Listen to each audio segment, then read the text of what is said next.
But if you have your Bible with me today, turn to Matthew 18. We are in our series right now called Healthy Body. And it's not my workout tips because I have none. I run about 20 miles a night on a game called Warzone on PS4. That's the most running I do with my guy running around the map. But actually, it's funny. I'm starting to work out this Monday. I set a date. I'm going to do it. But this is not what this service is about. We are talking about what a healthy church should look like. And last week, Pastor Jesse taught us that the church is not a building. It's not me or him preaching every Sunday. That's not the church. It's not just a service right now on a Sunday morning. It's not a home group on a Wednesday night. The church is the body of Christ. We have different gifts. We are all different parts of the body. Jesse said he doesn't want to be the belly button because that'd be an annoying part of the body to be. I kind of want to be an eyebrow. That'd be fun. I don't know why. I can raise my eyebrow like The Rock. But we are all different gifted, but we are all here. We are the representation of Christ on the earth. That is our job, that we are the body of Christ. He is the head. We are the arms, legs, feet, whatever else you want to be, and we are the representation of Jesus on the earth. And I just want to, thinking about that this week, I also mentioned it in home group this week. That is like a weighty responsibility to me. We are the representation of Christ on the earth. When the world is looking for something, they should turn to us and see Christ being represented. And I just want to let this sit with us for a bit. Like, it's a high calling and an honor to be the expression of Christ on the earth. Anyone else agree? One, that he allows us to be that, and two, that we can use our giftings for Christ in that capacity. We are the expression of Christ. And this is why this series is important right now, because we want to be a healthy expression of Christ. We don't want to be a misrepresentation of Christ. We want to be a healthy representation of Christ. Has anyone ever, been a bad representation of something? Or seen a bad representation of something? I grew up in youth group. I was a church kid my whole life, and our youth group was part of Bethel Assembly of God in Littlestown, PA, but we were called Impact Youth, and when they should have called us Hellraisers Youth. We were known as the worst youth group in the area. Jesse's old church, Covenant Life, had a campground that they used. We destroyed that campground. We were not allowed back at that campground. I dunked on a basketball rim and pulled the rim down with me. Sorry, Jesse. I don't know if anyone knows that was me. That was me. Your dad probably is like, who did that? That was me. We put shaving cream everywhere. We locked people in bathrooms and threw stink bombs in. We crashed go-karts wherever we went. Anyone ever been to Hershey Chocolate World? Like the ride you can ride around? You know what we used to do as a youth group? Hop out of the carts and hide on the rides and scare other people. That's what we were known for. We got kicked out of hotels. We weren't invited back places. That was us. We were a poor, really poor representation of our church to other people. We were not healthy. And I say that because I want the world to look at the church today and see a good representation of Christ, right? We want them to see a healthy representation of Christ. We don't want to see conflict and all this other stuff. And that's what we're going to talk about today. So who's ready to get healthy? Spiritually. I may not be ready to get healthy physically because I love pizza. But who's ready to get healthy? So let's read in Matthew 18 today. It will be on the screen if you don't have a Bible. If you don't have a Bible, that one under the pew in front of you is yours as well. So let's read that. If your brother sins against you, go and tell him his fault between you and him alone. If he listens to you, you have gained your brother. But if he does not listen, take one or two others along with you, that every charge may be established by the evidence of 2 or 3 witnesses. If he refuses to listen to them, tell it to the church. And if he refuses to listen to even the church, let him be to you as a Gentile and tax collector. Truly I say to you, whatever you bind on earth shall be bound in heaven, and whatever you loose on earth shall be loosed in heaven. Again, I say to you, if 2 of you agree on earth about anything they ask, it will be done for them by my Father in heaven. For where 2 or 3 are gathered in my name, there I am among them. And that's a famous prayer verse, and that verse is nothing about prayer. We quote that all the time. It can be about prayer, but it's about confronting people. Where 2 or 3 are gathered, it's also a heavy responsibility because Jesus is there with us as well as a mediator. So What do we do with conflict? Does anyone like conflict and drama? Okay, good. I'm worried because I know some people I see Wes sort of smiling. Wes, are you a conflict guy? There are people that love conflict, right? They love drama. I know people that love it. But we have to look at today, what do we do when issues arise in the church? When you have an issue with your brother or sister in the church. Before we want to get practical with this, I want to point out a few things. I love that Jesus mentions this himself because it shows us that there's going to be issues, right? Jesus brings it up because he knows we are people, we are not perfect, there's going to be issues, and this is how you solve it. This isn't a perfect place. This church is not perfect. We are not perfect people. It's going to get messy sometimes. I'm not perfect. I might offend some of you. I probably have offended some of you. I may do something hurtful. Being a Christian or being in the church doesn't mean an absence of conflict. It's how we handle the conflict. It's how we handle when things arise, when issues arise with your brother and with your sister in the church. So Jesus lays out in these verses like a master class on how to handle conflict with a brother or sister in the church. It seems simple to do, but lots of times we usually mess up the steps. Anyone want to just jump to step 4 and kick people out? I do, like just cut off people, right? I get it because I hate directions. Anyone here hate directions? Like hate steps to follow? When I get something new that I have to build with my kids get like Home Depot crafts every month. If you don't know, if you have kids, you can go to Home Depot, get a cool craft every month for free. You paint it, it's messy. But I just like toss the directions to the side and try to do it myself just because I'm like that. And then my wife is different. She is a step-by-step person. She looks at the directions, wants to go line by line. It takes her forever. I'm sitting there going, I could have done this by now just by figuring it out in my head. One year, we got a new grill. And then we got this on a bad day. It was Memorial Day, and it was like 2 hours before people were coming over to our house. And I said, let's put this together. So we embarked on this great marital journey of building something together. Any married people know how that goes. Usually terribly. And so it was a lot of fun with one person who hates directions and one person who loves directions.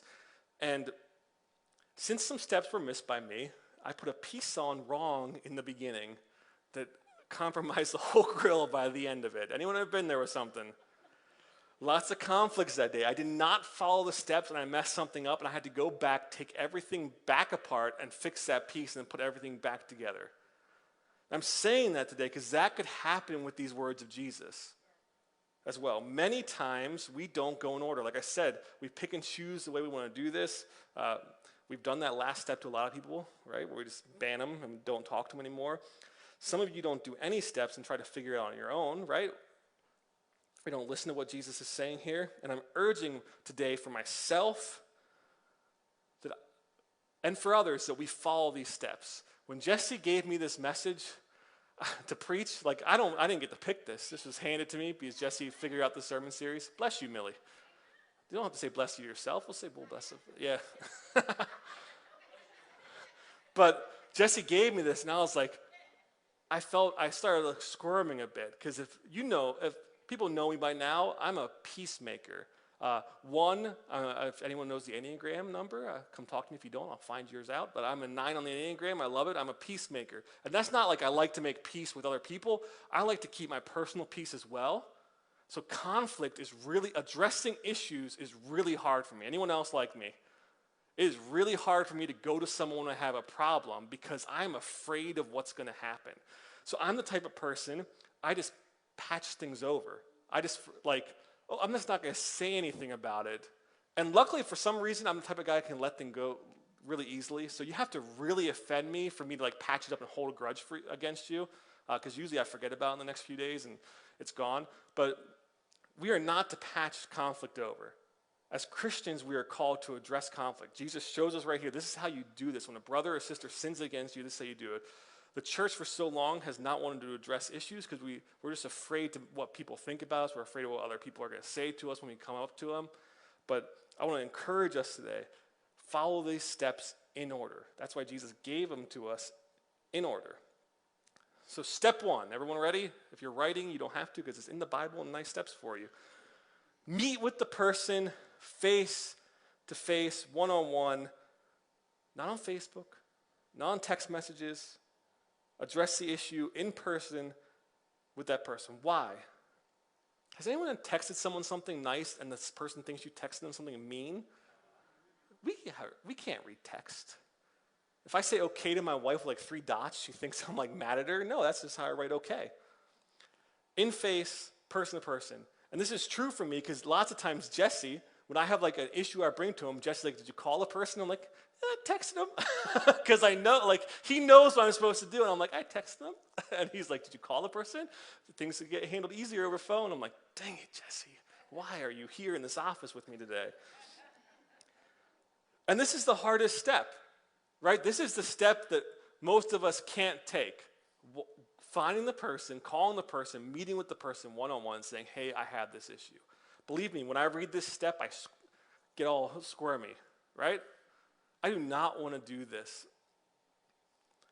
And a lot of our default, like I said, is to hold it in, just to keep the peace and not address people. No issue is going to be solved unless you go to that person. And I know what happens when we don't solve those issues and we just keep it and don't address. You get really mad and angry, right? And then most of our habit is to jump to like step 3 and just tell everyone about it, tell the whole church about our issue with this person, and we still haven't addressed the issue with that person to their face, so everyone's walking around knowing it, except for that person. And I encourage you,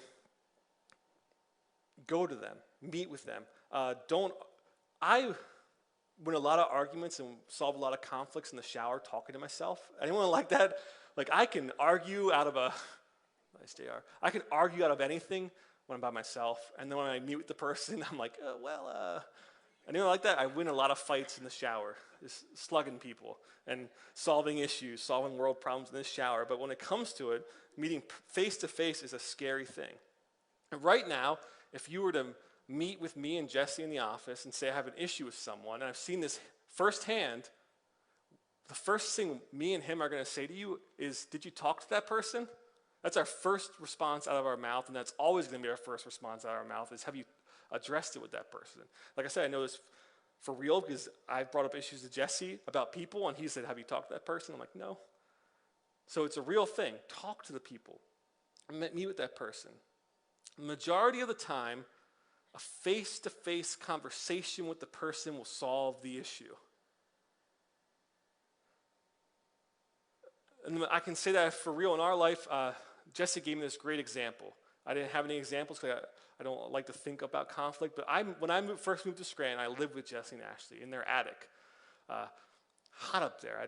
We got a fan. We worked it out. It was hot up there, though. Cold in the winter, hot in the summer. Whew. But there was a time where on my side of things, I was struggling. When I moved up here, I had no job, I had no car. So you know what I did? They lived on Marlborough Street, walked from their house to the Dollar Tree on Meadow Avenue and worked for minimum wage part-time. And told people every time, this is $1. How much is that? $1. This is $1. That's $1. It's $1. Walking in the snow, walking in the rain, every time. How much is this ketchup? $1. With the Dollar Tree, we're not the Dollar General, we're the Dollar Tree, everything's $1. Sign said it, everything's $1. And it was around Christmas time, I remember this. I was struggling. I was engaged to my wife at the time, going back home. I had to buy her some gifts.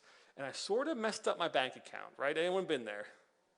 And so that was my side of things. And so I'm frustrated because I can't pay rent. I'm not really telling them about it because I'm a peacekeeper. I don't want to go up to them and say, I can't pay rent, guys. I'm struggling. And it came to the point where on their side, they're like, what is Ben up to? He's not paying. He's not really helping around the house. Because I was sort of depressed at the time. I wasn't doing my roles I was supposed to do at the house. And we all had these issues. And then one night, I walk in from the Dollar Tree, and they're there, and they want to meet with me. And you know what happened? I realized their side of the story. They realized my side of the story. And we worked things out, and it was fine. Right? We could have both just held it in the whole time. And they could have been mad at me for the rest of my time at City Lights because I never paid them rent for a month. Right? Or for 2 months. I don't know how long. How late was that? A lot. But there could have been an issue, right? But luckily for them, they came to me. Believe me, I wasn't going to them at the time. I was scared. They came to me, and we sat down, and they saw what I was going through. I saw their point of view, and we said, "You're right." I said, "I'm right. This is my wrong." They said, "Okay, this is our wrong," and we worked things out. That is how the first step works. It solves the issues. Anyone ever do this and meet with someone they think is mad at them about something, and then you find out they're just having a bad day, right? And they're like, I'm sorry, and they apologize. Most of conflict in the church, in the body, can be solved with just doing this step. It's just getting to this step. This is the hardest step in the whole thing, I think, because all the rest comes sort of easy. Meet with the people. Why? I did a sermon probably Jesse was on sabbatical, so 2 years ago I did this sermon called I'm Quitting Church, right? And I had everyone yell, I quit church, and people are like, why? I'm like, and I'm joining a family, right? This is not just people we see once a week. You guys are family to me, and this is how families solve issues. My parents never told me that I was, never not came to me with something I was doing wrong, right? We are a family here. We solve issues by coming to each other, by loving on each other, and by saying, hey, this is how I feel. And they say, this is how I feel.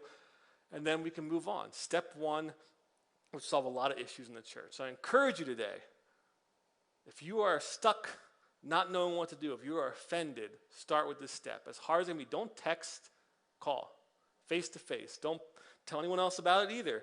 It's very clear here that Jesus says, go by yourself one-on-one. I think a default we have is to go right to step two, which is our next step. So if this doesn't work, right? I'm telling you, and a great Anchorman quote, 70% of the time it works all the time. Step one should work. If this doesn't work, you move on to step two.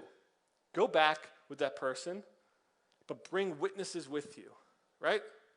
Bring some trusted friends. Don't bring Karen from Facebook. Bring trusted friends. Hi, Mom. My mom's name's Karen. You're watching right now, probably.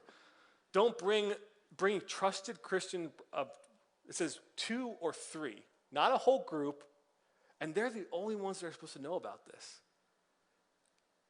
Usually when we have problems with people, everyone knows about it, right? 2 or 3 people. You bring them with you. Why is this important? Because they can hear the situation from both sides then, and they can go, hey, you're wrong. Or, hey, you are sinning against this person. You need to forgive them. We have witnesses there to mediate the situation and to see what's going on. And they can either tell you, hey, you're in fault. Maybe this person wasn't right. And maybe they still are in sin. They can tell you that. I've never had to do this. I've never been on the receiving end of this, right? But to me, this sounds scary. Like if I had to meet with 3 people, I'd take it very seriously. I would hang on to every word they're saying, and I would listen, especially if it was respected brothers and sisters from the church. And so that's step 2. Bring witnesses, go over it again with the person, and hopefully you gain your brother back in that point. I've never seen anyone have a step 2. I've never been to step 2. Jesse may have done a step 2 once in a while. I've never gotten to this point with anyone because, like I said, step 1 usually solves the issue. But so after that meeting, what if they don't see their sin, right? And now we're starting to progress down this line. And this next step is tell the church. And the translation falls a little short here, right? Because this doesn't mean, I actually read N.T. Wright's commentary on this. When Jesus was talking about a church, the word there is actually assembly. And so when Jewish people heard that, they thought like the groups in their synagogues they met with. It's not like tell the whole church your issue. It's tell the group of people you live life with at the church the issue. Because usually that person's a friend with that group as well. This is not get up here on Sunday morning, Jesse invites you up to say something, you go, and I'm like, Andy really offended me this week. That is not what they're saying. They're saying, go to the group of people you live life with, the Christians, brothers and sisters, and tell them the issue and see if they can talk to this person. And then comes the hardest step. After all that, actually, like I said, most of us do this step first. We do the directions wrong. And Jesus says it here, if they don't listen, if they're still in sin, treat them like an outsider. Like a pagan or a tax collector, right? That's a tough pill to swallow for a mercy and forgiveness guy like me, right? Anyone else hear that and go, "Ooh, I don't like that." Treat them like a Gentile, treat them like a pagan, treat them like a tax collector. But I want to point something out to you. By this point in the steps, if you do this correctly in order, you have already met with the person one-on-one. You've already had witnesses who agree with you and say that person's in sin. You've already gone to the church and said that person's in sin, and this person is still not repenting. they are still in sin. So that means there's more than likely real evil and real sin involved in this situation, right? If I met with someone one-on-one, if I had two people meet with me one-on-one, or in a group, I had the whole church meet with me and say something wrong, and I still don't see it, there's an obvious sin, evil issue happening, and that warrants a necessary break in fellowship with that person, right? You don't want to be, and it's harsh. I don't like this. When I read this in the Bible, I'm like, this is the harshest thing I've read. Cut them off. Don't fellowship. Now, it's not saying the church cuts them off. It's saying you cut them off, right? You don't fellowship with the person. Who wants to fellowship with someone who sins against you, right? I don't. Well, I do because I'm a peacemaker, but I really don't. This is a necessary step, and I encourage you, like I said in the beginning, this is usually our first step. We don't want to deal with it, so we cut the person off. You know how many times and issues I've seen when people just stop talking to each other. You didn't do it the proper way. Talk to them first. This is the correct step. Reconciliation can't happen unless the problem is faced. There can't be true reconciliation unless that person realizes they're in the wrong. Because if everyone's still in sin, you can't forgive that. You can't forgive that person. That person probably can't forgive themselves or see the sin in themselves. Jesus lays out these directions, and then he goes, truly I say to you, whatever you bind on earth shall be bound in heaven, and whatever you loose on earth shall be loosed in heaven. And that is I grew up in a charismatic church. That is like a famous passage in the charismatic church. Like, I bind you, Satan. Like, I loose you. It's whatever. It's good times growing up.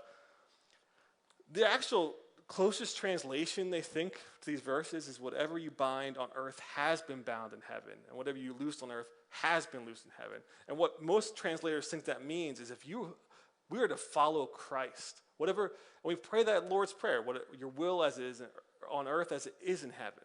There's already an established way of life in heaven. There are already things bound up and loosed in heaven, and this section is basically just saying, I agree with what Christ is doing. I agree that these steps are correct. I want to follow Christ. Whatever he has bound up, whatever he says is wrong in heaven, I want to be wrong on earth. Whatever he's loosed in heaven, I want to loose on earth as well. This is not some I bind you, I loose you, I bind you, I loose you. Although Satan is bound in heaven, so you could bind him on earth, I guess, if you want to get that Pentecostal with me today.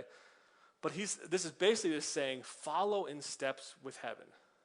We want to, as Christians, that is the main goal on earth as it is in heaven. We want to be the walking example of Christ on the earth. That's how we started this message off, and that's what he's saying here. Follow these steps because this is how it is in heaven. This is how it goes. This is how it works. Follow these steps. And then it says, again, I say to you, if two of you agree on earth about anything they ask, it will be done for them by my Father in heaven. For 2 or 3 are gathered in my name, there I am with them. And that's just, like I explained in the beginning of this, that's just a weighty moment for me where 2 or 3 are gathered, Jesus is there. It's encouraging, but he's also there as a witness. He sees what's going on. He knows what's going on. And that means we can ask him for wisdom in this, right? He gives us the perfect wisdom in these steps, but if it goes beyond that, Jesus was there. Jesus sees what's going on, and you can just pray a prayer, Lord, help me with this. What am I supposed to do with this? Nothing's working. Help me with this. So where 2 or 3 are gathered, he's there with us. He's a witness to everything, and we should ask him for help. We should want to live like he is guiding us to live. And I could end my sermon there today, but it doesn't seem fair because Peter asks a really great question after Jesus says all this. And so our last sin we just encountered is cutting the person off, treating them like a Gentile, like a tax collector, and cutting them off from fellowship. And then Peter, which this might be one of the smartest things Peter ever asked in his life. I mean, he called Jesus Satan once, or Jesus called Peter Satan once because Peter was just saying stupid things. But Peter, hearing all this, comes up to Jesus and says, this is verse 21, Lord, how often will my brother sin against me, and how should I forgive him? As many as 7 times? And Jesus said to him, I don't say to you 7 times, but 70 times 7. And this is the main point of my message today. This is the heart of the message. We still forgive that person. I think the default is if we cut someone off, we don't forgive them. But our posture towards people that sin against us is always forgiveness. Not just once or twice. I love this. Jesus sort of I love what Jesus says here. Peter's like 7 times, and Jesus is like, no, 70 times 7, 7 times 7. And what Jesus is saying there is just forgive, don't count it. Because who wants to count all that? I'm terrible at math. I don't want to add all that up of how many times it is. I'll screw it up. Jesus is saying your heart posture is always forgiveness. Always forgiveness. No matter what the person has done to you, it's forgiveness. After you go through all these steps, you have to cut them off. Your heart is not supposed to be, I hate that person. Your heart is supposed to be, I love that person. I love this. How did Jesus treat Gentile and tax collectors? He loved them. It's a really harsh verse, but when you think about how we're supposed to treat those people, we're supposed to forgive them and love them. And that is the heart Jesus is telling us to do. Address the issue first. Then if they don't do anything, if nothing gets worked out, your heart is still love, forgiveness, mercy. And to be honest, we should be praying for that person. That's not a step. I'm adding my own step. I'm not adding to the Bible. I'm just saying a good thing to do, and what I found helpful to do is someone has wronged me and they're not forgiving, I like to pray blessings on them. I like to kill them with kindness if I can, in my head, in my prayers, and then never cut them off. Cut them off from fellowship. Don't cut them off from your hearts, from your prayers, from your life. Always be praying for them because it's a brother. Like I said, we're family. It is a brother and sister of the church. We don't want them gone. We don't want to treat them like tax collectors. We want them back. So the forgiveness is the heartbeat of heaven. And forgiveness isn't like a gift, right?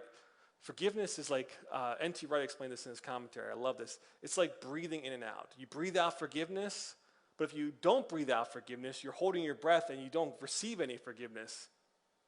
He's saying it's like a breath. You keep doing it. Breathe in, breathe out, forgive, get forgiveness, forgive, forget forgiveness. And it's a lifestyle. And why do we do this? Why are we called to forgive? And I think the greatest example is because that's what Jesus did.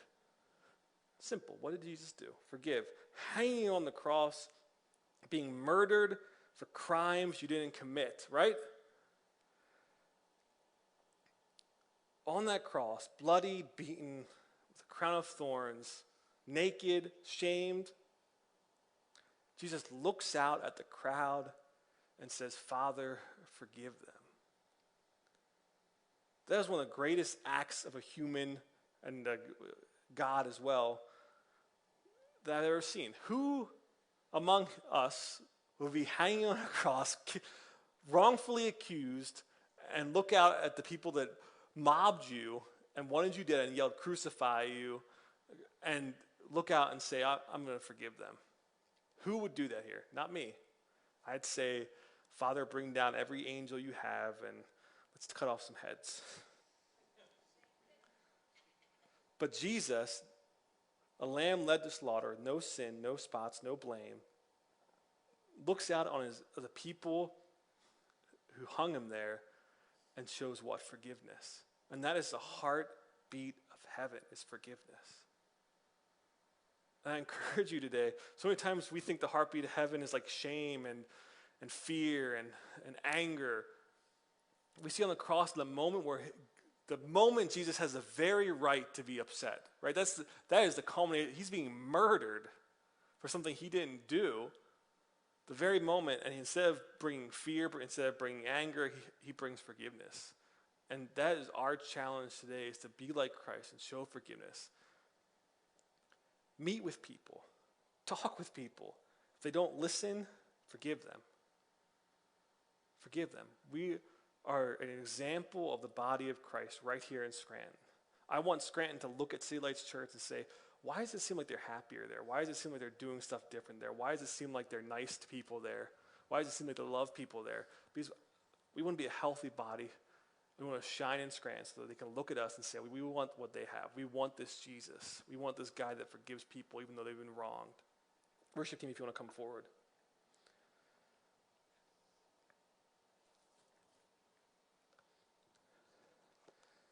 In 2 Corinthians 5, you don't have to go there, I'll go there for you. I think, did I give you that verse, Kendra, or no? I probably didn't.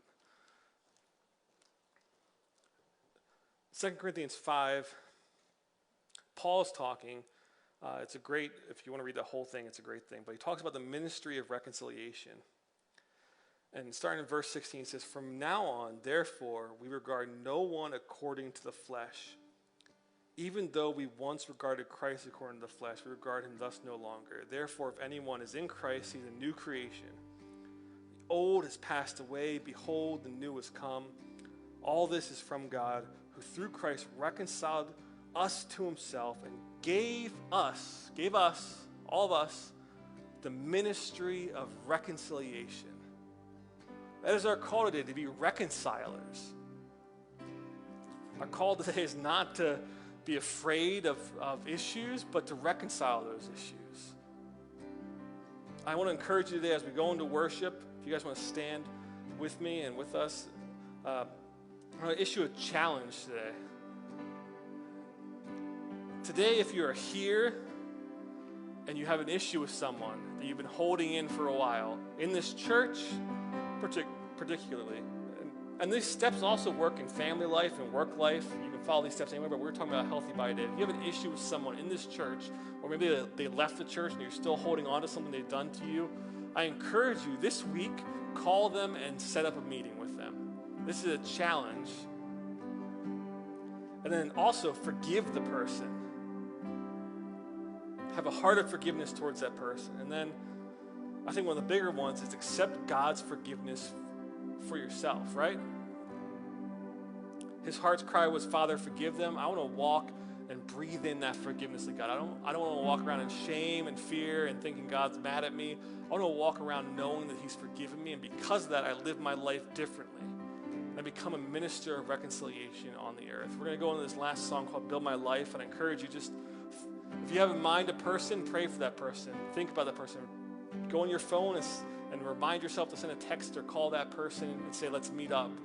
We want to be a healthy body. This church, we want to solve conflict this way, and we want the world to see what a healthy Christian conflict issue solvers church is like, right? That's a big word. That's the new name of my new church. I'm planning a church, conflict issue solvers reconciliation ministry. I'm Prophet Ben Hailstone. But I want people, we want to live a life of reconciliation. Why? Because that's what God did for us. It's not hard. You just step into what heaven's already doing, and he's reconciling everything to himself, and now we have that ministry to reconcile people back to us as well. So whether it be a family member, whether it be a person in this church, I encourage you, meet with them this week. Don't hold any resentments against people. Forgive them, but meet with them. You have to solve the issue. See their side of the story. But I encourage you as we worship today to just picture Christ and what he did for us on the cross, and then let's sing this song together.